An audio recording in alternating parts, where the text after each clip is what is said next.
തിരുവനന്തപുരം വിഴിഞ്ഞത്ത് വീടിനു നേരെ അതിക്രമം. പയറ്റുവിള സ്വദേശിയും CPIM പ്രവർത്തകനുമായ രാജശേഖരന്റെ വീടിനു നേരെയാണ് അതിക്രമം നടന്നത്. വീടിനു മുന്നിലെ വാഹനങ്ങളും തകർത്തു. അക്രമത്തിന് പിന്നിൽ ലഹരി സംഘമെന്ന പ്രാഥമിക നിഗമനത്തിലാണ് പോലീസ്.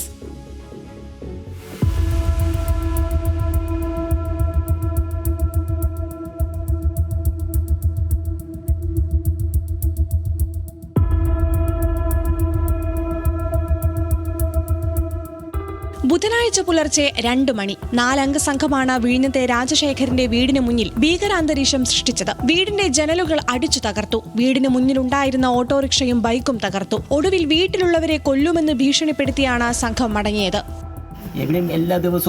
മിക്ക ദിവസവും അവൻ്റെ വീട്ടിൻ്റെ അതിനോട് ചേർന്ന് എൻ്റെ അനിയൻ താമസിക്കുന്നതാണ്. അതിനോട് ചേർന്ന് ഒരു 8 പയ്യന്മാർ എപ്പോഴും മിക്ക ദിവസവും കഞ്ചാവ് വലിച്ച് അട്ടഹസിച്ചും പിച്ചാത്തിയെടുത്ത് വാളെടുത്ത് വരക്കും ഒക്കെയാണ് എപ്പോഴും കച്ചാവും. പിന്നെ ഈ എന്തോക്കെ സിറിഞ്ചുകളൊക്കെ അടുത്തൊക്കെ ഉണ്ടായിരുന്നു. സിറിഞ്ചുകൾ ഇതൊക്കെ കുത്തിക്കയറ്റി വെച്ചും കൊണ്ടും എന്താണ് കാണിക്കണമെന്ന് എന്നെ ഒരു വെളുപ്പം രാവിലെ 5 മണിയൊക്കെ അട്ടഹാസം കഴിഞ്ഞൊക്കെ ഒന്ന് ഉറങ്ങും. വീട്ടുടമസ്ഥനായ രാജശേഖരൻ പ്രദേശത്തെ CPIM പ്രവർത്തകനാണ്. ഓട്ടോറിക്ഷ ഓടിച്ചാണ് അദ്ദേഹം കുടുംബം പോറ്റുന്നത്.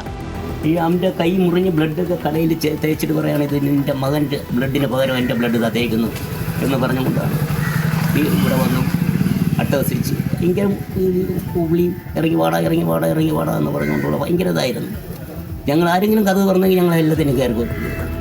പ്രദേശത്ത് സ്ഥിരം ക്രിമിനൽ കേസുകളിൽ ഉൾപ്പെടുന്ന രാഹുൽ എന്ന് വിളിക്കുന്ന ശരത് ഉൾപ്പെടുന്ന ലഹരി സംഘമാണോ ആക്രമണത്തിന് പിന്നിലെന്നാണ് വീട്ടുകാരുടെ സംശയം. പ്രദേശത്ത് ലഹരി സംഘങ്ങളുടെ ശല്യമുള്ളതായും കുടുംബം പറയുന്നു. ഓട്ടോറിക്ഷയിൽ സൂക്ഷിച്ചിരുന്ന 35,000 രൂപ മോഷണം പോയിട്ടുമുണ്ട്. അക്രമികളെ ഉടൻ പിടികൂടുമെന്ന് കാഞ്ഞിരംകുളം പോലീസ് അറിയിച്ചു.